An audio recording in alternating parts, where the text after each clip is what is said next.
بسم اللہ الرحمن الرحیم نحمدہ ونصلی ونسلم علی رسولہ الکریم وعلی آلہ وصحبہ وازواجہ وآل بیتہ اجمعین اللہم صل علی محمد کما هو آلہ ومستحقہ عدد کل حرف کتب ویکتب الی ابد العابدین ودہر الداہرین یا ارحم الراحمین یا رب العالمین.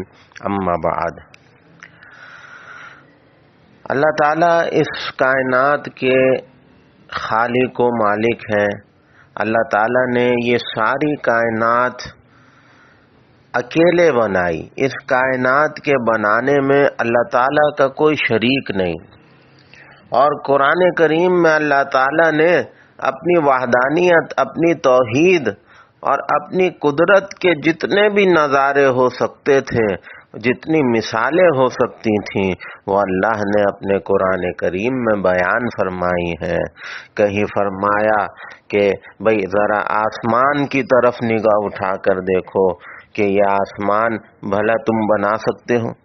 یہ زمین ہم نے بچھا دی تمہارے لیے، اور یہ زمین جس طرح نظام سارا ہم نے بنایا، ساری دنیا میں زمین پھیلائی، کیا تم ایسی زمین بنا سکتے ہو؟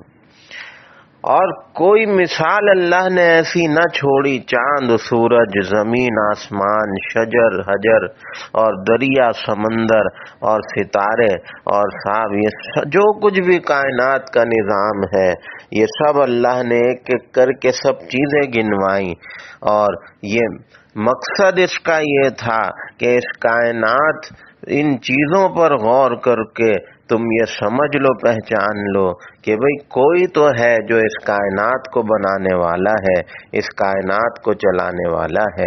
حضور اقدس صلی اللہ تعالی علیہ وسلم جس قوم کی طرف نبی بنا کر بھیجے گئے، عرب کی سرزمین پر آپ جب تشریف لائے تو اس وقت اس قوم کی حالت یہ تھی کہ وہ بتوں کی پوجا کرنے والی تھی.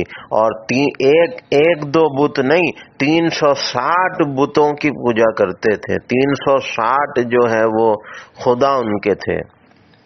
اور 360 خدا اس لیے تھے کہ صاحب پورے سال میں 360 دن ہے تو ہر دن کا نیا خدا. اور یہ کہ پھر یہ بھی تصور اور کانسیپٹ اور عقیدہ کہ بھئی دولت مانگنی ہے تو اس کے لیے الگ خدا ہے، اگر صحت مانگنی ہے تو اس کے لیے الگ خدا ہے، اگر دشمن کو ناکام کرنا ہے اور جنگ میں فتح مانگنی ہے تو اس کے لیے الگ خدا ہے. اور تو اور انہوں نے خانہ کعبہ کے اندر دیواروں پر بھی جو ہے وہ ان بتوں کو نصب کیا ہوا تھا. جو فتح مکہ کے موقع پر آقا نے حضرت علی کے ساتھ مل کر ان بتوں کو توڑا تھا اور کعبے کو ان بتوں سے پاک کیا تھا. تو 360 خدا کو ماننے والے تھے. جب نبی کریم صلی اللہ تعالی علیہ وسلم نے ان کو ایک اللہ کا پیغام دیا تو وہ بڑے حیران ہوئے. کہتے تھے اے محمد 360 خدا ہمارے ہیں، ان سے ہمارے کام پورے نہیں ہوتے، تم کہتے ہو کہ ایک اکیلا اللہ ہمارے سارے کام پورے کر دے گا؟ اب بتائیے، یہ ان کی سوچ تھی کہ 360 خدا ہم نے رکھے ہوئے، ہمارے کام پھر بھی ادھورے رہ جاتے ہیں، ہمارے مسئلے پھر بھی حل نہیں ہوتے. تو یہ تم کہتے ہو جی اللہ تو ایک ہے اور وہی خالق و مالک رازق ہے، نفع نقصان کا مالک بھی وہی. تو صاحب ہمارے تو 360 خدا مل کے ہمارے کام پورے نہیں کرتے، تو یہ ایک اللہ کیسے ہمارے سارے کام بنائے گا؟ تو یہ ان کی سوچ تھی. تو بڑے بڑے اس میں پھر مرحلوں سے آقا کو گزرنا پڑا. اور یہ لکھا ہے، حضرت انس رضی اللہ تعالیٰ عنہ فرماتے ہیں کہ نبی کریم صلی اللہ علیہ وسلم نے ایک صحابی کو، ایک ہندو، ایک مشرک جو سردار تھا قبیلے کا، اس کی طرف بھیجا کہ جاؤ اس کو دین کی دعوت دو، اسے بیٹھ کے سمجھاؤ کہ یہ بتوں کی پوجا چھوڑ دے اور یہ جھوٹے خدا ہیں، یہ تو تمہارے ہاتھوں کے بنائے ہوئے ہیں، بھلا یہ خدا کیسے ہو سکتے ہیں؟ تو جاؤ جا کر انہیں بتاؤ کہ بھئی اللہ ایک ہے اور اس کی اس کی عبادت کی جائے۔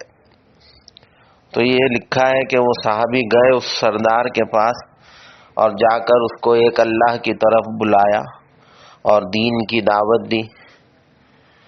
تو وہ مشرک جو تھا وہ بہرحال گستاخ بھی تھا، گستاخیاں کرتا تھا، تو اس نے اس صحابی رسول سے یہ کہا کہ تم مجھے جس خدا کی طرف بلاتے ہو، تم مجھے جس اللہ کے دین کی دعوت دیتے ہو، پہلے مجھے یہ تو بتاؤ معاذ اللہ کہ وہ اللہ تمہارا سونے کا ہے، چاندی کا ہے، تانبے کا ہے یا کسی لکڑی کا بنا ہوا ہے؟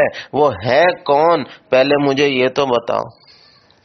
اب بتائیے، آپ کو پتا ہے کہ یہ ہندو جو ہیں یہ اپنے بدھ بناتے ہیں تو سونے کے بھی ہوتے ہیں، چاندی کے بھی ہوتے ہیں، قیمتی لکڑی کے بھی بناتے ہیں اور پتھر مٹی کے بھی بناتے ہیں۔ تو وہ اپنے عقیدے کے حساب سے سوال کر رہا ہے صحابی رسول سے کہ تمہارا اللہ جو ہے وہ کس چیز کا بنا ہوا ہے؟ سونے کا ہے، چاندی کا ہے، تانبے کا ہے یا لکڑی کا ہے؟ وہ اس نے جب یہ سوال کیا تو صحابی رسول جو تھے وہ لرز اٹھے کہ یہ کیا گستاخی کے جو بول رہا ہے۔ رسول اللہ صلی اللہ تعالی علیہ وسلم کے پیغام رساں ہیں یہ کلمات سن کر کانپ اٹھے اور رسول اللہ صلی اللہ علیہ وسلم کے پاس واپس آ گئے اور سب کچھ آقا کو بتا دیا۔ نبی کریم صلی اللہ تعالی علیہ وسلم تو ساری انسانیت کی بھلائی کا مشن لے کے دنیا میں آئے تھے کہ ساری کی ساری انسانیت ایک اللہ کو ماننے والی ہو جائے، میری رسالت کی گواہی دینے والی ہو جائے اور جہنم سے بچ کر جنت میں جانے والی ہو جائے۔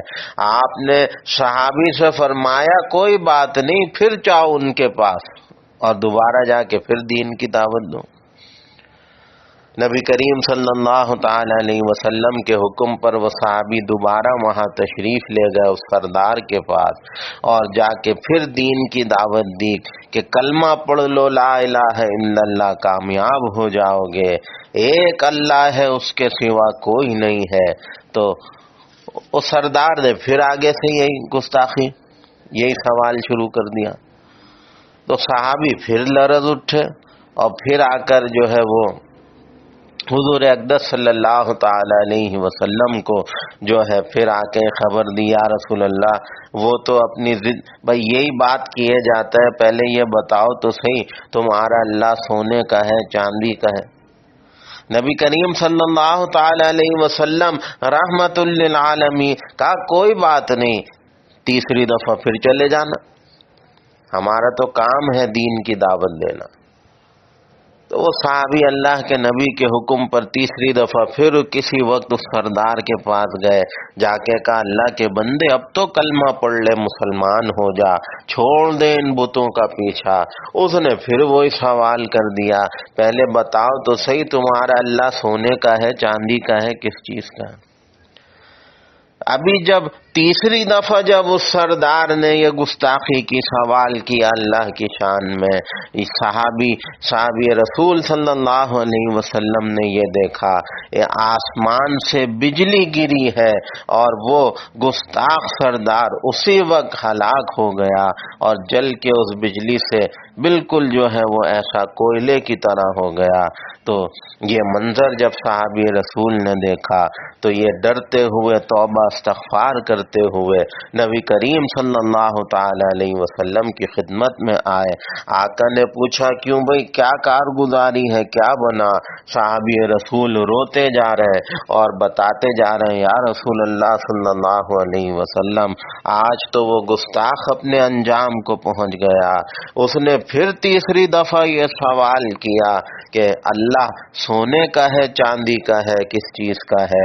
بس آسمانی بجلی گری اور میرے سامنے دیکھتے دیکھتے وہ جل کے ہلاک ہو گیا۔ تو یہ اس طریقے پر جو ہے اللہ نے اس کو موقع پر ہی سزا دے دی اور اس کی گستاخی کا جو اس کا سبق تھا اس کو مزہ چکھا دیا۔ تو یہ اصل میں اللہ تعالیٰ نے اس طریقے پر یہ پیغام دنیا کو دیا کہ دیکھو گناہ کرو گے، توبہ کرو گے تو اس کی تو معافی ہو جائے گی، لیکن اللہ کی بارگاہ میں گستاخی کی اور توہین کی کوئی معافی نہیں ہے۔ تو گناہ بڑے سے بڑا گناہ گار ہو، اس کے دل میں خیال آ جائے، وہ توبہ کر لے، اللہ معاف فرما دیں گے، لیکن گستاخی کی اور توہین کی کوئی معافی نہیں ہے۔ پھر اللہ اس کو ایسے ہی عبرت کا نشان بناتے ہیں جیسے یہ آپ نے ابھی مثال سنی ہے۔ تو ہم بھی گناہ گار ہیں، گناہ ہم سے بھی ہوتے ہیں، تو یہ توبہ کا دروازہ تو کھلا ہے گناہگار کے لیے، لیکن گستاخ کے لیے اور توہین کرنے والے کے لیے نہیں ہے۔ اللہ ضرور اس کو نشان عبرت بناتے ہیں۔ تو یہ بات میں اس لیے کہہ رہا ہوں کہ آج ہمیں بھی یہ جراثیم آج ہمارے اندر بھی ہیں۔ کوئی ہمیں دین کی بات کہے، سکھائے، سمجھائے، ہم بھی ایسے ہی الٹے جواب دے دیتے ہیں، اور ہمیں برا لگتا ہے کہ مجھے نصیحت کیوں کر رہا ہے، مجھے کیوں سمجھا رہا ہے۔ کوئی کہے گا ارے صاحب ہمیں نہ بتاؤ، ہمیں سب پتہ ہے، ہم تم سے بڑے عالم ہیں، ہمیں سب پتہ ہے۔ تو فوراً برا لگ جاتا ہے، ہم اپنی بے عزتی سمجھنے لگتے ہیں کہ صاحب 4 آدمیوں کے سامنے مجھے سمجھا رہا ہے، میں کوئی جاہل آدمی ہوں۔ یا کبھی کبھی الٹا بول ہماری زبان سے نکل جاتا ہے جو گستاخی کے زمرے میں آ جاتا ہے۔ تو ہمیشہ یاد رکھیے، جب بھی کوئی قرآن اور حدیث کی بات آپ سے کرے، کوئی اللہ والوں کی بات، کوئی بزرگوں کی بات کرے، تو سر جھکا کے خاموشی سے سن لیجئے۔ اس میں آپ کوئی ایسا جملہ نہ کہہ دیجئے کہ جو توہین اور ذلت کی طرف چلا جائے اور توہین اور گستاخی کی طرف چلا جائے۔ یہ اصول ذہن میں رکھیے گا کہ اللہ کی بارگاہ میں گناہ کی معافی تو ہے، لیکن توہین اور گستاخی کی معافی نہیں ہے۔ تو اس چیز کو میں نے اس لیے بیان کیا کہ یہ ذہن میں رہے، جب بھی دین کی بات کوئی سمجھائے، ادب سے سنے، خاموشی سے سنے، اور ٹھیک ہے عمل کرنا نہ کرنا بھائی یہ آپ کی ثواب دید ہے، مرضی ہے، لیکن کوئی اچھی بات سمجھا رہا ہے، سکھا رہا ہے، ادب سے خاموشی سے سنیں، کوئی پلٹ کے الٹی بات نہ کریں، الٹے سوال نہ کریں، وہ بے ادبی اور گستاخی میں ہو جائے گا، اور پھر کچھ پتہ نہیں اگر اللہ کو برا لگ گیا اسی وقت، تو کہیں اللہ اسی وقت جو ہے وہ نشان عبرت نہ بنا دیں۔ اللہ تعالی ہمیں اور آپ کو ان باتوں پر اخلاص کے ساتھ عمل کی توفیق عطا فرمائے۔ وما علینا الا البلاغ۔